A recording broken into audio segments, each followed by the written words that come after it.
والله يدعو إلى دار السلام ويهدي من يشاء إلى صراط مستقيم.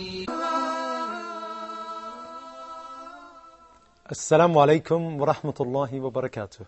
Welcome to Living in the West, a series of episodes where we look into the lives of the Muslims living in the West, what their vision should be, are they allowed to stay in the West, how they should implement themselves in the West, their political thought while being in the West. I have with me today Shaikh Haitham Al-Haddad from the MRDF, which is a Muslim Research and Development Foundation in London, in the United Kingdom. Assalamu alaikum, Shaykh. Alaikum assalam wa rahmatullahi wa barakatuh. Shaykh, if we could start off speaking about a certain topic that we touched upon in a previous episode. We spoke about the classifications of Dar al-Islam and Dar al-Kufr, the land of the Muslims and the land of the non-Muslims. And then we spoke about the segment itself called Dar al-Harb and Dar al-Ahad, which is inside Dar al-Kufr, which is the land of war and the land of an agreement. This land of agreement you spoke about, you said that the citizens, the Muslim citizens of this land, they enter into an agreement or an understanding by the definition of the people who have invited them. So the people who live in a country, who see these Muslims, they accept these people as being people who are righteous people, people who are not treacherous, people who are not fighting against them. So they have this classification.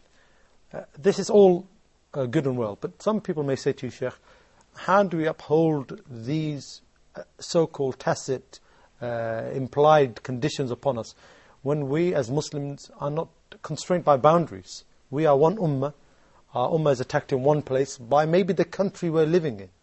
It's attacked in another place by a joint country which they have an agreement with. How do we answer our brothers and sisters when it comes to this? Okay. Bismillah ar-Rahman ar-Rahim. Alhamdulillah Rabbil Alameen. Wassalatu wassalamu ala ashrafil anbiya'i wal mursaleen nabiyina Muhammad wa ala alihi wa sahbihi ajma'in. First of all, we said we should differentiate between the government and the people. And this differentiation is very, very important. And why so? Because now, many people don't accept what the government is doing. This is one thing. You know, many people are marching against wars in Iraq and Palestine, etc. And we have seen, this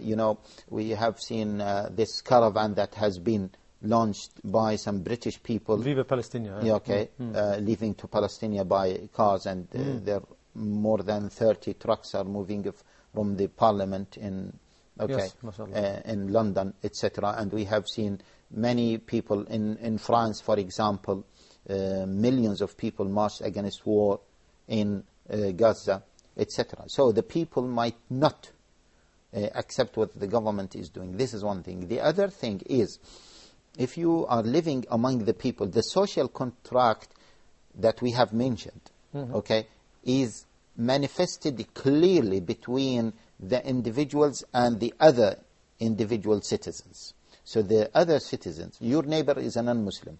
How does he look at you? Does he look at you as treacherous? No, he doesn't look you. He looks at you as a citizen. He might disagree with you. He might even hate you, but he looks at you as a citizen that you are not going to carry, for example, burglary against him. You are not going to kill his children. He's not looking at you as this. So this is the social contract. You cannot break that social contract because it has been perceived as such.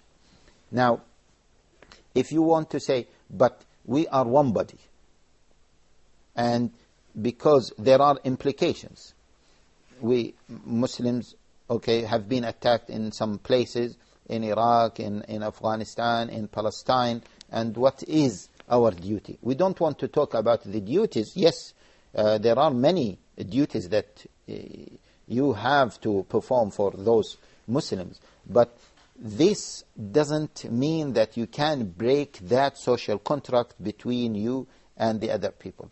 If a Muslim, if you might say, but the country that I might be living in, or that I might hold its citizenship, might be the country that has attacked my Muslim brothers and sisters in Iraq. And I want to join those Muslims, and defend the Muslims in these countries? We say, in the Quran, because the Quran, the Sunnah, and the Islamic scholars have not left anything. In the Quran, فَإِمَّا تَخَافَنَّ مِنْ قَوْمٍ خِيَانَةً فَانْبِذْ إِلَيْهِمْ عَلَى سَوَاءٍ. Means if you want to break the contract between you and any country or any people, okay, whom you are in a state of war with, فَانْبِذْ إِلَيْهِمْ عَلَى سَوَاءٍ. Make it clear for them that you are not anymore in that agreement with them. Okay? Once you make it, then it is up to you to do what you... But is this practical, Shaykh? Can that practically be done? Yes, it can be practical. It can be practical. And that's why we tell many young people that you went wrong here. Okay? If they say they are insisting that we have to defend our brothers and sisters in these countries, we say yes, we have to defend them. Okay? But don't defend them in a way that you break this social agreement between you and the people. If you are insisting in doing this, then, okay, at least follow the Quranic methodology. فَانْبِذْ إِلَيْهِمْ عَلَى سَوَاءٍ.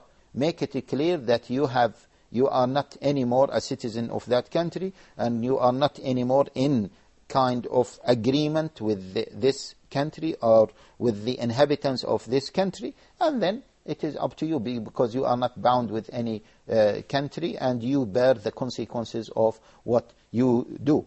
Anyway, this is the summary of this critical issue, and it has to be understood carefully, because if we don't understand it from all angles, then we are falling into troubles. And let us also remember what we have mentioned earlier, that no Muslim should claim that he is the representative of all Muslims. So no Muslim should take it upon his shoulders to carry out things that may harm other Muslims, claiming that he is in charge of the Muslims.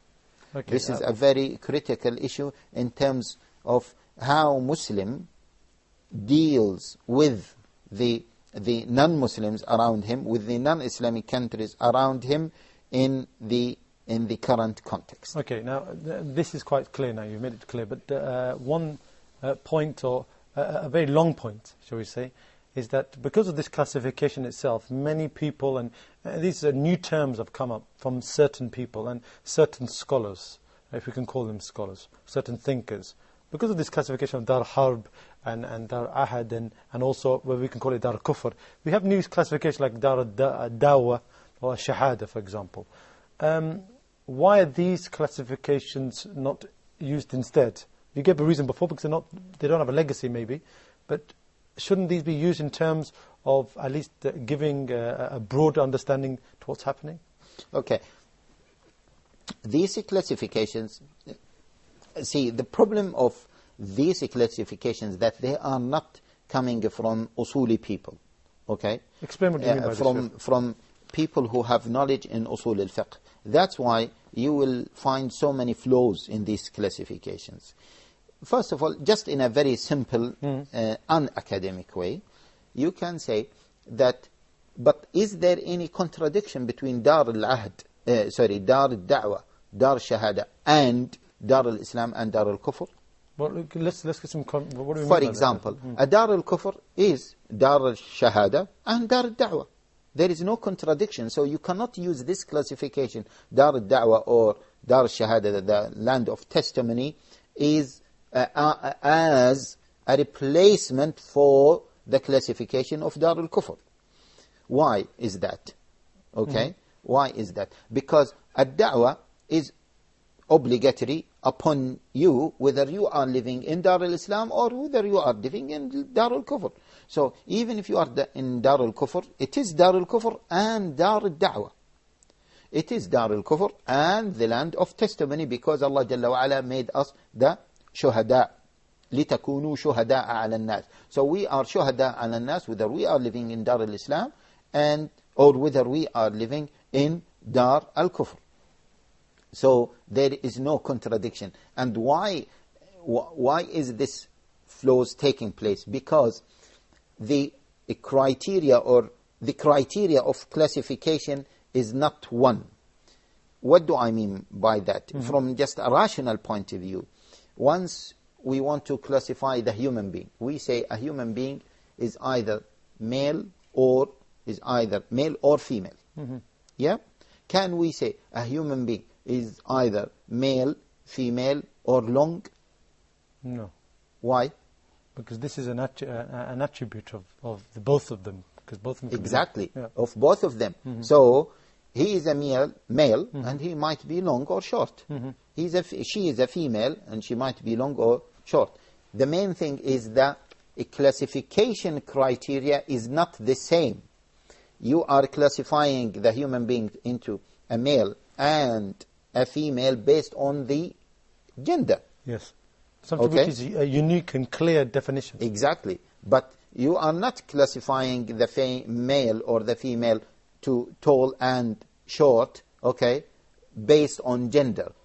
You are classifying it based on height. So you're saying basically that these terminologies are synonymous sometimes. Not synonymous, but they don't negate the previous. Exactly. They don't negate. They don't contradict. Because the criteria of classification is not the same. Therefore, you cannot say that Dar Shahada, Dar al-Da'wah is a replacement for the old classification. And this is where those people went wrong. And as we say in general, Allah Jalla wa Ala says in the Quran, كنتم خير أمة أخرجت للناس تأمرون بالمعروف وتنهون عن المنكر وتؤمنون بالله. وكذلك جعلناكم أمة وسطا لتكونوا شهداء على الناس ويكون الرسول عليكم شهيدا.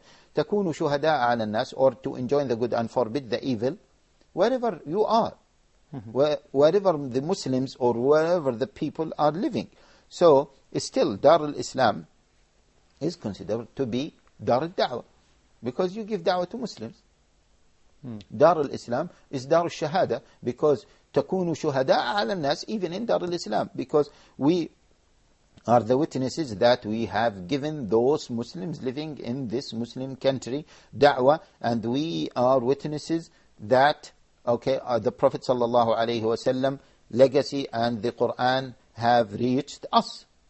If we can finish, because we're going to go to a break, but so if I can make a statement to say that these definitions that were given by previous scholars, a fiqh of the past that have been used throughout times, these are quite comprehensive. But we do accept new definitions if they show a clear definition.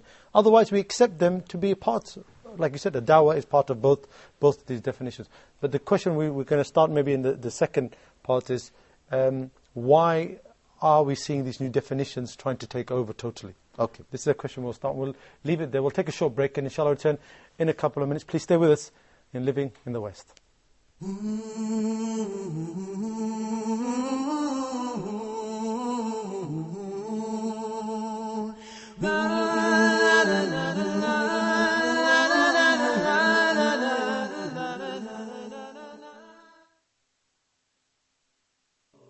Hey everyone, check this out. If you are confused or surprised or a little astonished, or maybe you have questions about life or the hereafter, or maybe you need some help, what about someone you can really trust? Someone reliable? Feel free to ask Huda.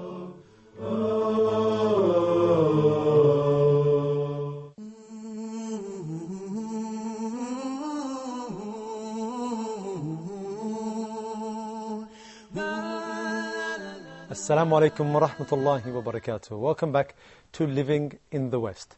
Shaikh, just before the break there, we've given a comprehensive understanding of these terminologies. I did leave with one question, and this is the question I want to start with. These terminologies like Dar al-Da'wah or Shahada, these newer terminologies to describe Dar al-Islam, Dar al-Kufr, Dar al-Harb, and so forth. Why are we seeing these definitions come about now, knowing that we've had definitions for a long time? And the second question is, what's the harm really in these definitions, especially if they're going to maybe strengthen our position, explain our position to the West? Bismillah ar-Rahman ar-Rahim, alhamdulillah rabbil alameen, salatu wassalamu ala ashraf al-anbiya'i wal mursaleen, nabiyana Muhammad وعلى آله وصحبه أجمعين. I think these definitions have started to emerge in this current discourse because maybe they are considered to be a little bit soft, okay? And the terminology of Dar al-Kufr and Dar al-Harb are really hard terminologies. Maybe you can look at it from this perspective. You mean something which is shows a lighter side of Islam, maybe not a very harsh, rough kind of Islam? Yeah, maybe that is the reason behind it. Maybe there is another motivation that it is motivated by the current world order, okay? But here, if we say that there is now an organization called United Nations, and this organization is taking care of the the situation of the Muslim and non-Muslim countries, whether we accept this organization and what this organization is doing or not. We should, even if we do not accept it, but the way to deal, even if we accept fully what this organization is proposing and the new agreements between non-Muslim countries and Muslim countries, this acceptance should not negate the original principle. Because let us imagine that this world order is a temporary one. Mm-hmm. We don't know. Who knows that whether this will continue or not? Before the establishment of the United Nations, before the Second World War, the world was following another order, okay? Maybe it was a chaotic order, okay? Imperialism was one of the orders. Imperialism, etc. Mm-hmm. So, can we say that during that term, that period, we should have invented a new terminology to suit that period? No. We might say that, yes, we could have invented a new terminology, or we might have come up with a ijtihad for that period only, provided we should not negate or discard our legacy. Similarly, when we talk about the contemporary situation, we should look at it from this perspective, because this is something very dangerous. We should not change our religion, we should not change our legacy because of the contemporary situation that we are going through, because this contemporary situation is evolving and keep changing. There is a dynamic in it. We should not change our Islam accordingly. Okay, so there's a dynamic in it, but some people may say to you, well, Islam has the ability to adapt, it says in all times. Isn't this adapting? See, we don't want to get into this discussion. This terminology, or this notion that Islam has the flexibility and dynamic to adapt. This is the with different situations. We touched on this in the early episodes, and we said that no, this is not an accurate statement, because Islam, yes, there is a flexible part of Islam to adopt these changes, but there are some fixed parts and principles within the Islamic framework that cannot be changed. And those fixed terminology, fixed parts of Al-Islam, or fixed values, Al-Islam is calling any change to be changed according to these values, according to those thawabit, fixed values. Mm-hmm. So, and this is one of the main differences between Al-Islam and any other system. Any other system revolves according to the changes that... Societal changes. Societal changes. Yes. But Islam doesn't change. Islam is saying that if these changes can take place in the society, then why don't you change to Islam? Mm-hmm. Did you get this point? Mm-hmm. If these things can change, can evolve, can take another form, then why don't you change these circumstances to become Islamic circumstances? Mm-hmm. And this is the beauty of Islam. So we have fixed values. Those values are not anymore virtues, they are values. Mm-hmm. Solid, fixed values. And in order to deal with the daily routine or with the day-to-day changes, there are some aspects of Islam that are flexible enough to accommodate these changes. Okay, so to wrap up these episodes of terminologies, that's what we're looking at. How important is it that the Muslim, the lay Muslim, the person like myself, the person who's watching this show, adheres to the understandings of these terminologies? That is a very good point. Remember that in these episodes, we are trying to discuss these things a little bit deeply, okay? Because we want to elevate the level of some people, and there are some academics watching this, okay, or will be watching these episodes, and we have to have a discourse that is little bit deep and little bit academic. Now, for the lay people, yes, I agree with you. But for the lay people, we have to look at their vision, at what they want to do. So it might be good for them to know that there is a discussion about these terminologies, and the most important thing is the outcome that we have concluded before, is that the lay person living in a non-Muslim country, okay, if he heard that this non-Muslim country is considered to be Dar al-Harb, and he is in a state of war with this country because this country waged war against his brothers and sisters in Iraq or in Palestine, he has to understand that, no, it is not as simple as that. It is much deeper than that. And he has to understand that there is a social contract between him and the other people, the other citizens he is living with. Okay? That conclusion is the most important conclusion for a lay person.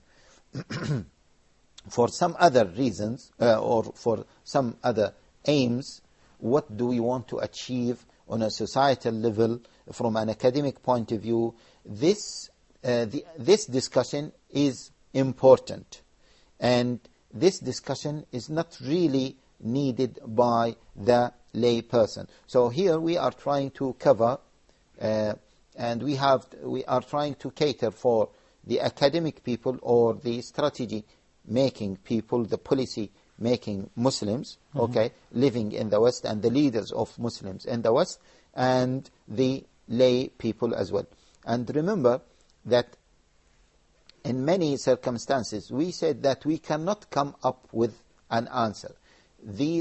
Some of those questions are quite difficult and deep, and they need deep researches.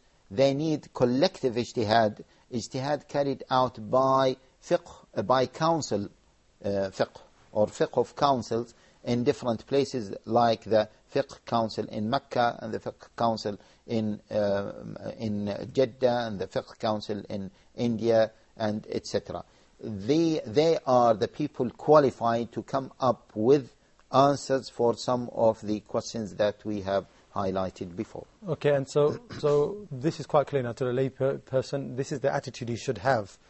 But very quickly, because we are running out of time, but the issue that seems to be at hand for many of these lay people is that, and we discussed it before, but we're going to have to touch upon it because it's so prevalent now, is that many people are turning up and giving these new explanations and reinventing certain things because of the need for answers sometimes. The lay person doesn't find the answer sometimes, so we find, I don't like calling them scholars, but thinkers who come up from the blue with these new definitions which seem very acceptable.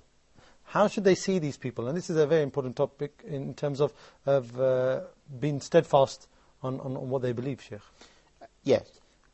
We say that simply anything that have not been stated in the Quran, Sunnah, and the Islamic legacy, the Islamic heritage, then you should be careful before adopting it.